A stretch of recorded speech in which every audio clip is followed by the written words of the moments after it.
wrote this in 1995, and I still regard it as one of the best poems I've ever written, and it's called My Computer in My Hand. With my old detailered coat, my weathered battered hat, I wander through this land, laptop upon my back, computer on my lap and a modem in my pack. No matter where I roam, the world's within my hand. I roam from sea to sea, I roam from sky to sky. Wherever I log on, my friends will all come by. My friends will all come by, wherever I log on. Wherever I may roam, I bring the world along. With an ear in the sky and a modem in my pack, I wander all the worlds, computer on my back. My computer in my hand, I roam from land to land.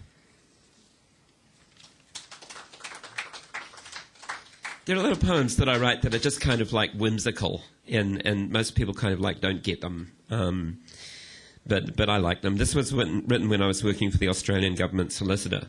For my sins, at one time I was a manager for the Australian government solicitor, and so there was a song at the time about something or other state of mind. I've forgotten. So this is my poem, AGS State of Mind. Oh man, give me a briefcase and a tie with thick white spots of yellow dye, a little rain drain up there in the sky, where my worn-out brain can crawl and die. Ooh, it's AGS that makes me cry. Wipe the tear, the tear, the tear from my eye. Oh, don't let cats fall down on my head. When it rains, stop the ants who nest in my beard. Briefs are better pled than read. My tongue's in the greenhouse on every head. The grey clouds are with wet white satin all lined. I'm in an AGS state of mind. Moon. Predatory, acne-racked white criminal, blind eye widening into the night, a venomous, shrunken nun spilling thin, shrill light. Her dead stare carries no vestige of salvation as she rides the rain's tail, the nameless waves, the black back of magic. And I was talking to someone today who said they didn't understand haiku, and they were an engineer. What the hell does it mean? Like, it doesn't make sense. And I told them haiku can make a lot of sense. We can get you off in under 17 syllables if you're willing to be open to it. So I'm going to read a couple haiku from Mud Kimono Blues, my 5th chapbook. First one for all those who've ever logged on. E-solicitation. Open my inbox. Friend invites. Electronic herpes in MySpace.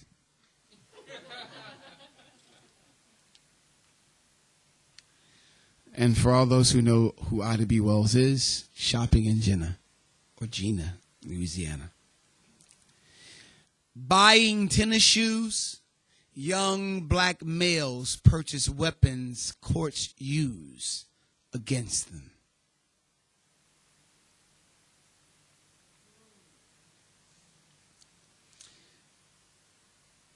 His name is Hari.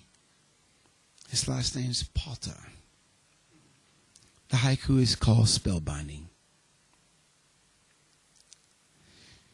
Your voice is magic. A lung-expelled love song charm. Our tongues swish and flick. 21st century zodiac. The sign of the ad break. The sign of death on camera. The sign of the hollow weekend. The sign of shattered families. The sign of the laser. The sign of corroded honor. The sign of the cybernaut.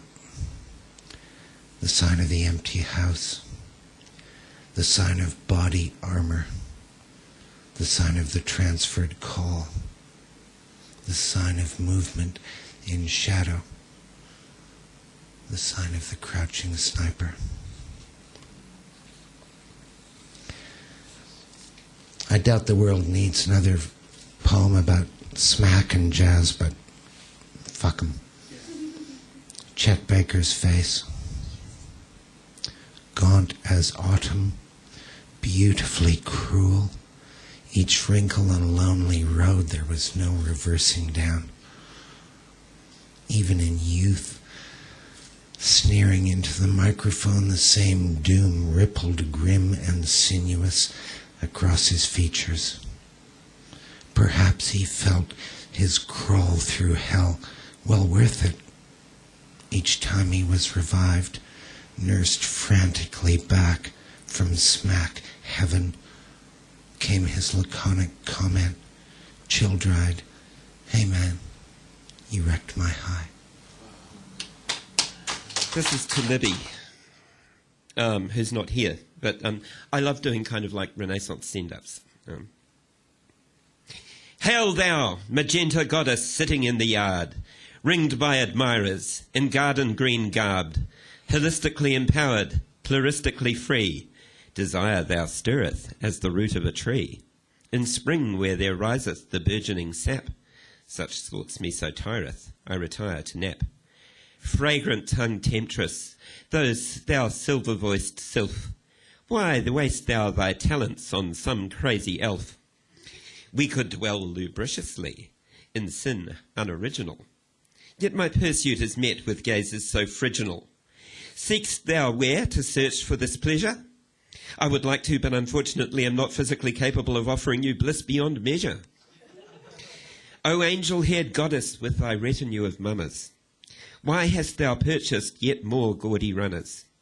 Cinnamon-scented thou waft'st past my bower, where this cinnamon wastes yet another lone hour. Alack, I fear that my fortunes must fall, my suit fallen shipwrecked, my gown without ball, that we never will share that peacock silk robe in some metropolis future under a nylon globe.